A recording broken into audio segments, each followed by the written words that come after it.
Саламатсыздарбы урматтуу угуучулар, бул Эки дарыгер аттуу медициналык подкастыбыздын кезектеги чыгарылышы. Бүгүн бизде конокто лор врач Татыгүл Торбековна жеке менчик Sunlight клиникасында иштейт.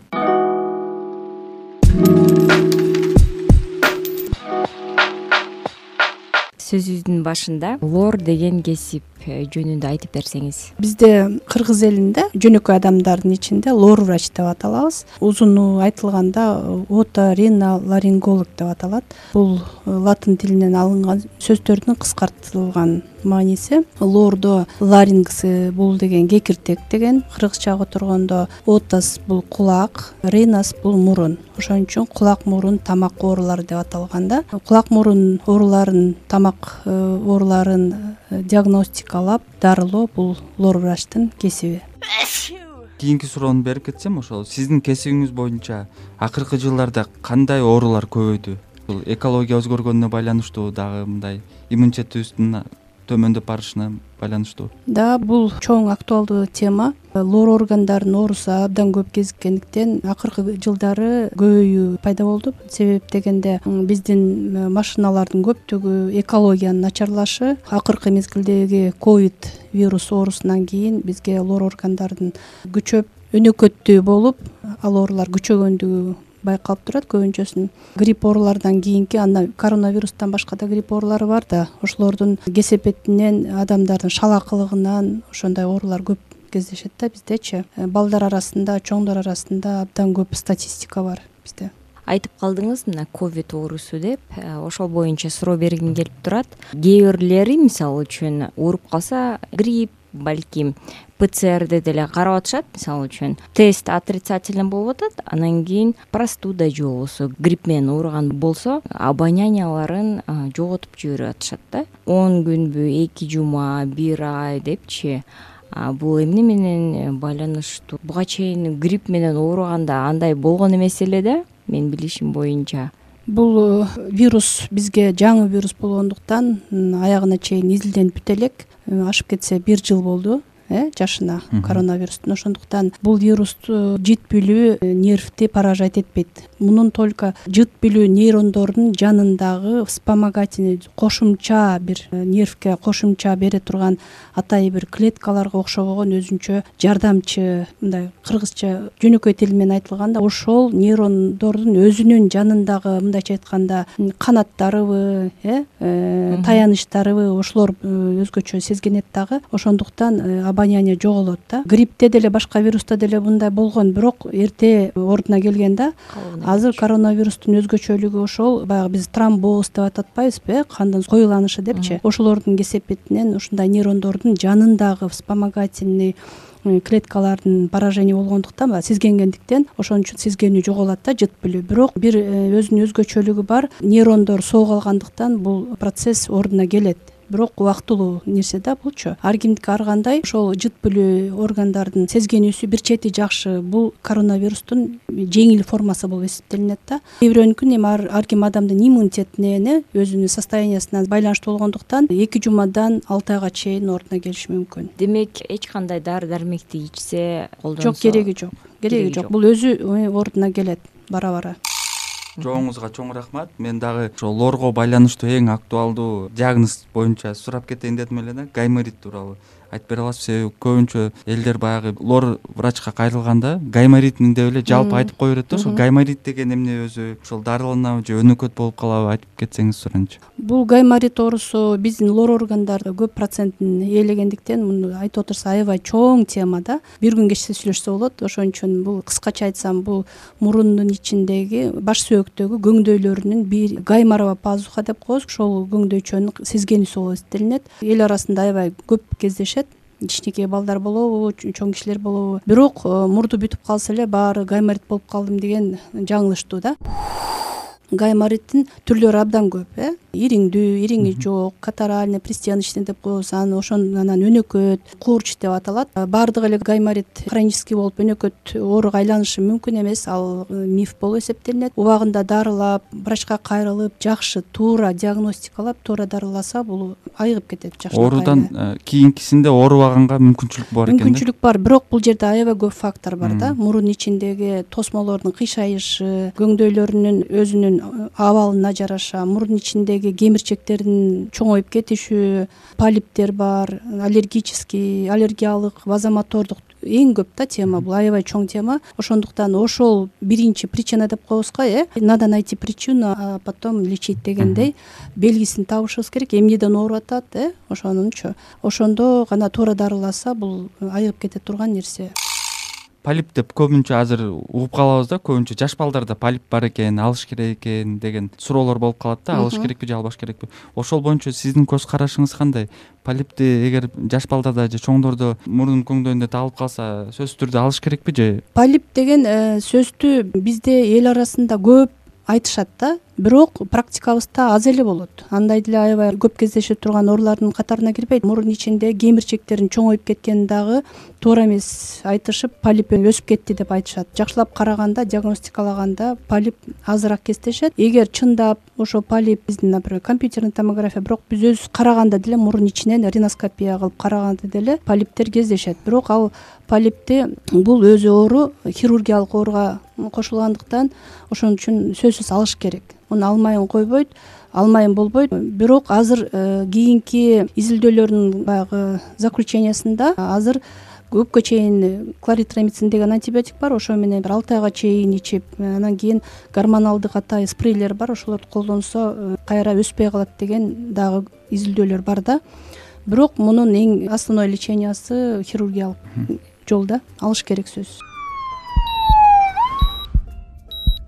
Биздин жашоодогу бир суроо да, биз кичинекей кезибизден эле ата энебиз айтчу да, башыңды жууп алып эшикке чыкпагының гайморит болуп каласың депчи. Айтып берсеңиз түшүндүрүм. Канчалык туура ушул? Канчалык туура? Эми мындай да, адам өзүн караса ошончолук сактансаң Кудай сактайт дейт. Ошон үчүн башты жууп алып чыгып кетсең, гаймориттен да башка оорулар пайда болот, туурабы? Чачы суу болуп, суукта чыгып кетсең, гайморит бул мурун көңдөйлөрдүн бир эле көңдөйүнүн сезгенүүсү да.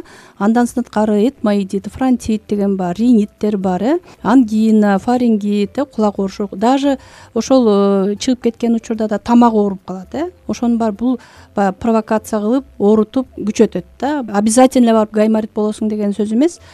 Сактаныш керек да. Баягы оорулардын аттарын жакшы айтып кеттиңиз, себеби биз башты жууп алып эле жаш учурда биз деле билебиз да, башты жууп алып эч нерсе болбойт деп чыгып кетебиз дагы, кийин эле жатып калабыз, дене табыбыз көтөрүлүпчү. Ошондуктан азыркы учурда менимче жаштар ушул нерсеге аябай мындай көңүл бурбай жатат да. Мисалы үчүн артисттер болобу же жаш балдар баягы свиданияга баратканда деле башын жууп алып кургатпай эле чыгып алат, анан эртеси күнү ооруп жатып калат. Лор врачтарга барышат да. Мен өзүм деле жеке тажрыйбамды айтып кетейин дегеним да.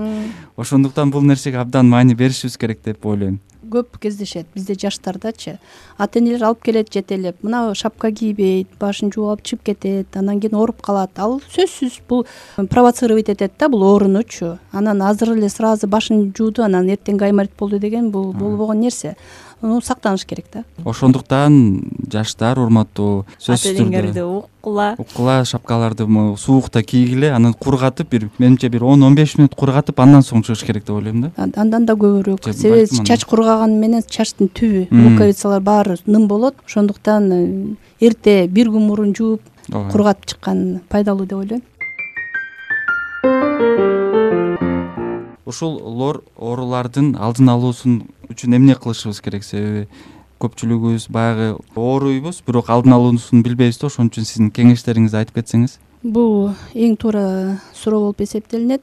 Себеби дегенде бизде өлкөдө кандай? За границада, чет өлкөлөрдө профилактика менен заниматься этишет экен. А бизде болсо ошол оорунун кесепетинен келген көйгөйдү чечебиз да. Мен ойлойм, профилактика эң чоң тема деп ойлойм, эң жакшы нерсе да. Бул биздин лор органдарынын оорусу эмнеден келип чыгат? Бул жанагы насморк, грипп, сасык тумоо. Сасык тумоонун кесепетинен келип чыгат. Ошо сасык туман убагында дарылап, грипп болобу, даже коронавирус болобу тааныш болуп калдык. ОРЗ деп айтылат, острый респираторный заболевание. Ошонун баардыгын убагында дарылап, врачка кайрылып, самолечение менен заниматься этпей, туура дарыласа оорулар аз болмок да. Биздики бүт эле ошол вирустук инфекциянын кесепетинен келип чыккан оорулар. Айтор өз убагында дарыгерлерге кайрылбай бул оору өтүп кетет деген. Өтүшүп кеткендеги кесепети биздин оорулар бүт эле ошол да. Эч кандай өзүнчө келип эле же кулагын барып эле муздак сууга сала койдум, ооруп калды деген андай болбойт. Биздики жалаң эле жанагы вирустардын инфекциясынын күчөп кетиши да. Демек, мисалы үчүн ошол сасык тумоо менен коронавирус менен ооруп калдыңыз, 2-3 күн үйдө жатпай, дароо эле ошол терапевтке барып кайрылып, дарылап, Сөзсүз түрдө.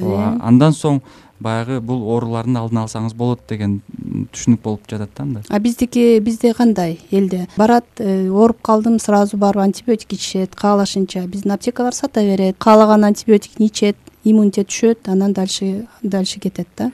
Абдан актуалдуу да антибиотик, анан кийин гормональный спрейлер барго, мурунгачы насмарк болуп калса эле дароо эле бул мага жардам бербейт деп эле гормональный ала беришет, же болбосо антибиотик ала беришет. Айтыңызчы, баягы туздуу сууга мисалы үчүн эгер ошентип насмарк болуп калса, үйдө өзү колдоно берсе, туздуу суу слизистый былжырчелди жеп коет деп айткан туурабы?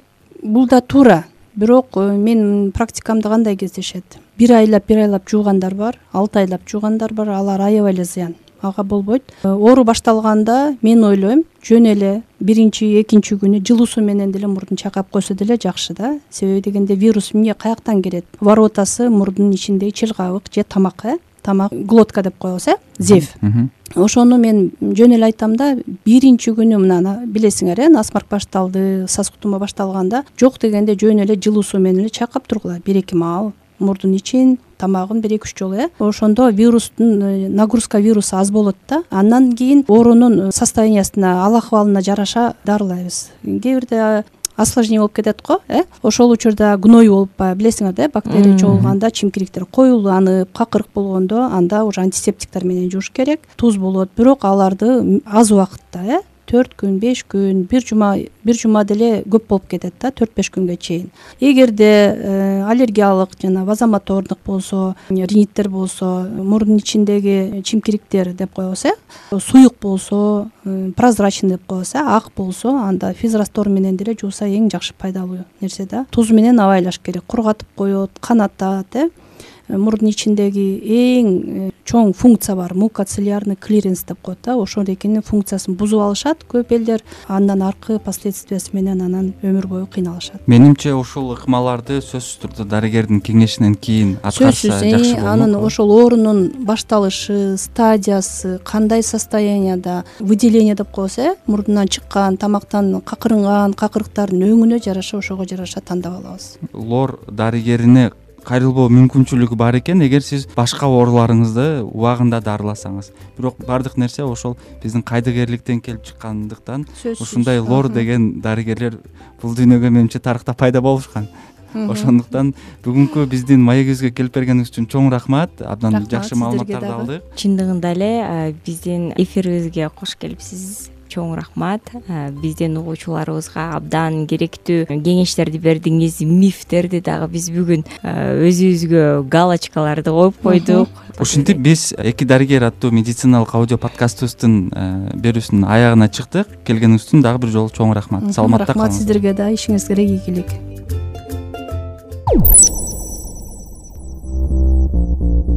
Бул подкаст IWPR-дын Борбордук Азияда жаңы медиалардын жана санарип журналистиканын өнүктүрүү аттуу долбоорунун алкагында ишке ашырылды. Бул эпизоддун мазмуну, көз караштары, ой пикирлери жана алардын чечмелениши подкасттын авторлоруна таандык жана IWPR-дын расмий көз карашына дал келбеши мүмкүн.